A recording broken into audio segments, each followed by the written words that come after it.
Isang araw, uy mga pre, may joke ako, hehe. Ano yon? Anong isda ang nag-iispadahan? Ano?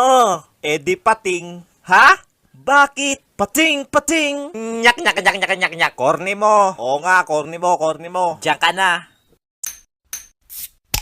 Pumasok ang tatlong kolokoy sa eskwela. Okay class, our topic for today is photosynthesis. Pot, what is photosynthesis? Ma'am, photosynthesis is our topic for today. Yeah!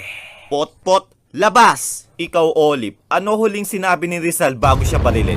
Ang sinabi niya po ay, nahuli mitang Punyetang bata, labas! Nako, kayong mga bata, mag-aral nga kayo ng mabuti. Para naman balang araw masabi ko na, wow, si Juan pulis na. Wow, si Karen doktor na. Wow, si Bea engineer na. Wow, si Ma'am patay na. Yawa ka, labas! Ma'am,